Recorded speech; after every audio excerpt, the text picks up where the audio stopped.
Olá, meus amigos, tudo bem com vocês? Sejam bem-vindos. E o tema hoje na pauta que está dominando as redes sociais e que está causando assim um certo alvoroço nos corações de todo mundo é justamente a jornada 6x1 versus a jornada 4x3. Então, vamos analisar esse tema, discutir um pouquinho sobre ele. Se você encontrou algum valor nesse vídeo ou encontrar, já deixa o seu like, comenta, se inscreve e vamos voltar aqui para esse tema. Fim da escala 6x1, o que diz a proposta que reduz jornada de trabalho para 36 horas semanais. Na verdade, pessoal, o que significa isso aqui? Isso aqui é uma proposta, uma PEC de emenda à Constituição, onde a Constituição Federal atualmente diz que a jornada semanal não pode ultrapassar 44 horas. Perfeito? E eles estão querendo reduzir para 36 horas semanais. Basicamente, isso é dividido de duas formas na ordem prática, certo? Você trabalha de segunda a sexta, folga sábado e domingo, né?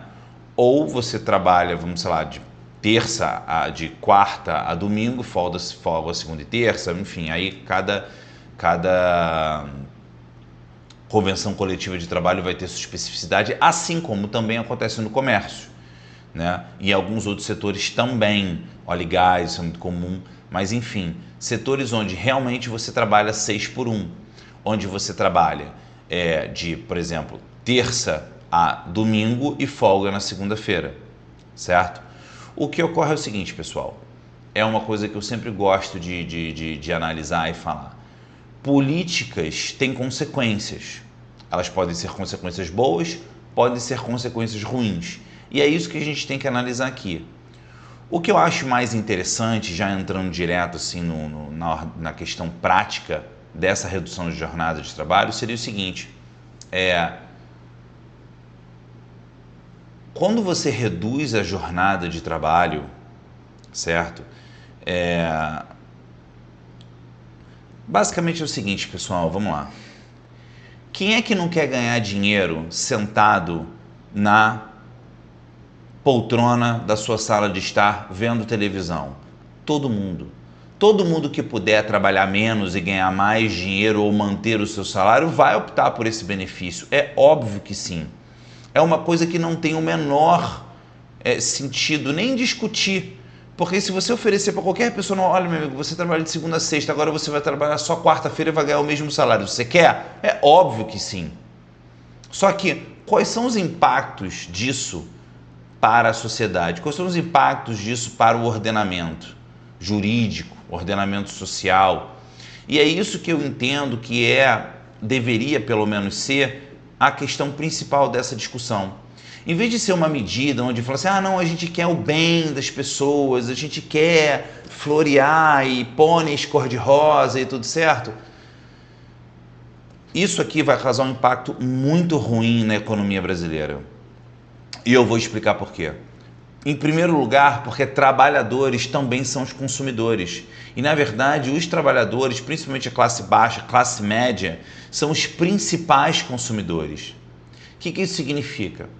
Quando um trabalhador ele reduz a jornada de trabalho dele, mas a proposta de emenda constitucional obriga a empresa a manter o mesmo salário dele, o que isso acontece? Faz com que a empresa tenha menos produtividade, e não adianta falar, porque tem estudos que mostram que a produtividade é a mesma. Não, meu amigo, no comércio não funciona assim. Não funciona assim porque o cara que está trabalhando no domingo, por exemplo, para o bar ou para a farmácia, é onde o domingo e sábado, por exemplo, são os dias de maior venda, porque são os dias que as pessoas que trabalham de segunda a sexta, por exemplo, têm para poder fazer suas compras. Então, quem é dono de bares e restaurantes, por exemplo, certo? Mercados e farmácias, por exemplo, que são grandes setores da economia, tem o seu maior dia de faturamento justamente nesses dias, sábado e domingo, certo? Fora os outros dias da semana também, que também giram, tá certo? Então vamos lá. Quando esses trabalhadores, quando você tem uma redução de jornada de trabalho e mantém o mesmo salário, como eu estava falando, o que acontece? Esse custo adicional, ele tem que ser repassado para alguém. Porque o que a empresa vai fazer? Ela vai absorver isso? Muitos bares e restaurantes já trabalham numa margem muito baixa para quem é empresário conhece um pouquinho desse setor da economia, por exemplo, sabe que a margem geralmente já não é muito alta, certo? Então você vai ter trabalhadores que vão trabalhar menos, possivelmente as pessoas vão ter que, os empresários vão ter que contratar mais gente ou pessoas em esquemas de trabalho parcial para poder cobrir essa diferença de tempo de trabalho, e implica no aumento de custo. Quando tem aumento de custo, pessoal, quem é que arca com aumento de custo? Quem é que arca com aumento de custo? É o empresário? O empresário simplesmente vai falar, não, olha, peraí, eu vou fechar aqui a minha empresa porque eu vou começar a operar em prejuízo? Porque assim, o empresário que gera emprego, e quem está aí do outro lado dessa câmera sabe o que é isso, a dor que é você ser empresário nesse país, quase um ato heróico, com tudo que você tem que fazer para poder manter o seu né, negócio de pé, vamos botar assim. Você ainda tem que arcar com custos adicionais. Obviamente você vai fazer o quê? Não vai absorver esse custo, você vai ter que repassar esse custo para frente. Então, o trabalhador vai trabalhar menos, certo? Ele vai, aí dali, a empresa vai ter custos maiores. Com custos maiores, a empresa vai ter que repassar isso para frente. A empresa, ao repassar isso para frente, vai fazer com que os seus produtos e serviços que são vendidos fiquem mais caros. E quem é que paga por esses produtos e serviços? O próprio trabalhador. Isso é um ciclo vicioso, porque as pessoas que têm dinheiro, os ricos, né, a classe elitista, a classe elite, né, vamos dizer assim, para eles não vai fazer a menor diferença. Não vai fazer a menor diferença se aumentar 10, 15, 20% o restaurante que ele gosta de usar, ou o remédio que ele gosta sei lá, que ele tem que usar na verdade, ou o corte de cabelo que ele vai ter, ou o mercado, ou a gasolina, ou a carne, ou o leite, e assim sucessivamente, porque isso vai se espalhar para todos os efeitos da economia, todos os setores da economia.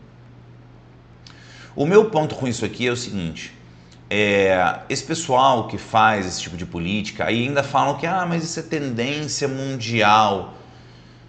Não, meu amigo, a tendência mundial, ela foi sim pelo home office, por exemplo, na época da Covid, e muitas empresas já estão retornando do esquema do home office. Muitas empresas hoje optam pelo regime híbrido, e muitas empresas de grande porte, multinacionais, nem regime híbrido aceitam mais. Estão querendo que as pessoas voltem cada vez mais para o presencial. Por quê? Porque faz sentido você estar ali em contato com seus pares, trocando ideias e aprendendo negócios, se desenvolvendo. Eu sei que tem muita gente aí que vai falar, mas tem estudos sobre produtividade nesse tipo de setor da economia e tudo mais. Pode até ser. Para esses setores da economia, eu até sim sou a favor de certas flexibilizações de regime híbrido, por exemplo. Entendo que é válido. Eu entendo que, independentemente, na verdade, jornada 6x1, 5x2 ou 4x3, não importa. Quanto mais benefícios você puder dar para o seu colaborador, melhor, né? Os colaboradores satisfeitos trabalham melhor, realmente tem maior produtividade, o ambiente de trabalho fica melhor.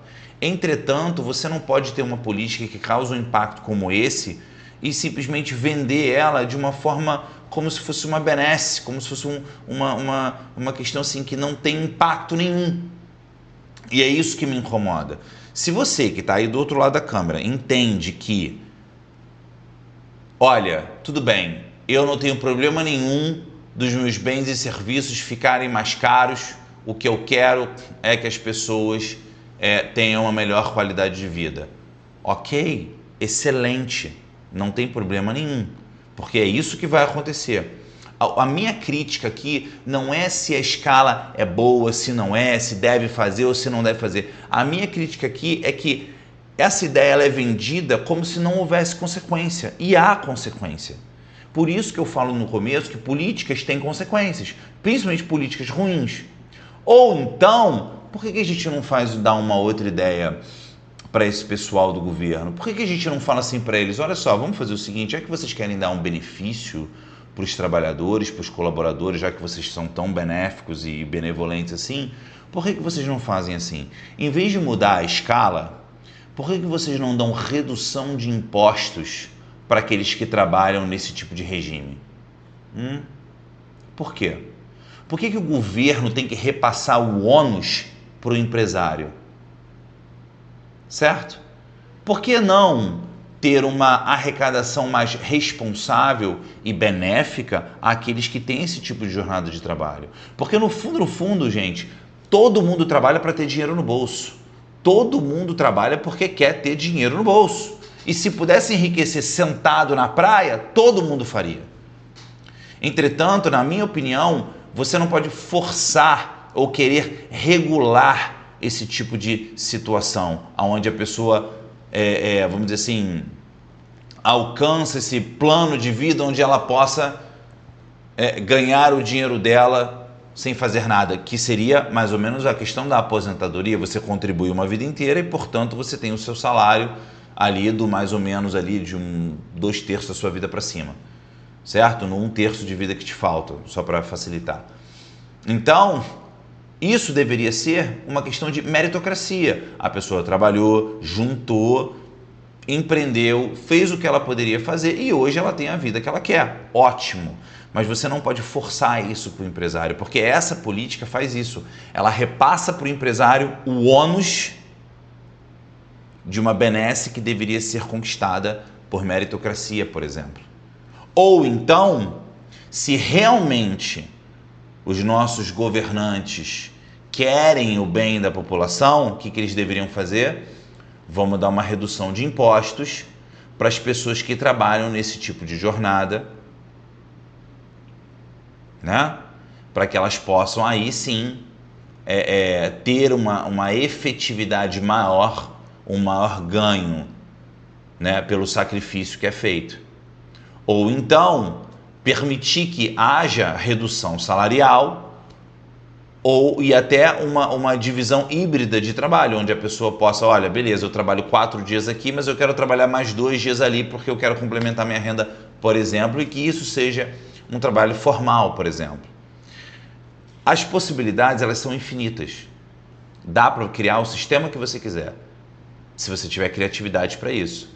O que minha crítica e o que me deixa pé da vida com isso é sempre repassar para o empresário o ônus de uma política que o governo quer fazer e com certeza nenhum deles ali é empresário ou já foi empresário ou já teve que lidar com esse tipo de situação ou já teve um bar, um restaurante, um comércio de rua, alguma coisa nesse sentido. Certamente não tiveram. Porque se tivesse sentido, não falariam dessa forma, não tratariam esse assunto dessa maneira. O que eles querem, na verdade, é simplesmente fazer uma cortina de fumaça para a classe trabalhadora, e quando a classe trabalhadora comprar essa ideia, o que vai acontecer é que eles vão descobrir que daqui a 6 meses a carne vai estar mais cara, o leite vai estar mais caro, o bar vai estar mais caro, a cerveja vai estar mais cara, vai estar tudo mais caro. Mas ele vai estar trabalhando 4x3, tranquilo, beleza, mas vai estar tudo mais caro. E aí é uma questão que nós, como sociedade, temos que avaliar. O que eu acho interessante aqui também eu quero ver aqui, a proposta é da Érica Hilton. Mas quem começou esse movimento no Brasil foi Henrique Azevedo, né? Que se elegeu vereador pelo PSOL. Então, assim, não, pessoal, essa escala, ela vai gerar aqui, ó. Deixa eu ver aqui onde eu acho. Aqui, ó. A Confederação Nacional de Comércio afirma que não é possível reduzir a jornada de trabalho sem reduzir o salário dos funcionários. A entidade representa mais de 4 milhões de empresas responsáveis por 23,8 milhões de empregos diretos e formais. Embora entendamos e valorizemos as iniciativas que visam promover o bem-estar dos trabalhadores e ajustar o mercado às novas demandas sociais, destacamos que a imposição, esse é o problema, a imposição de uma redução de jornada de trabalho sem a correspondente redução de salários implicará diretamente no aumento dos custos operacionais da empresa. O impacto econômico direto dessa mudança poderá resultar para muitas empresas na necessidade de reduzir o quadro de funcionários para adequar-se ao novo cenário de custos, diminuir os salários de novas contratações, fechar estabelecimentos em dias específicos, o que diminui o desempenho do setor e aumenta o risco de repassar o desequilíbrio para o consumidor. É isso. Essa é a maior crítica. E é isso que esse pessoal progressista não consegue perceber. Eles não conseguem olhar dessa maneira. Como eu falei, mais uma vez, políticas, e principalmente políticas ruins, têm consequências. E a gente tem que se atentar para elas, para a gente não começar a comprar ideias achando que a gente está, vamos dizer assim, o famoso comprar o gato por lebre. Mas, como o pessoal gosta de querer reinventar a roda sem ter nenhuma experiência no assunto, é isso que acontece, tá certo? Seja como for, e o que eu acho mais interessante também, eu acho muito interessante, são os comentários. Cadê? É óbvio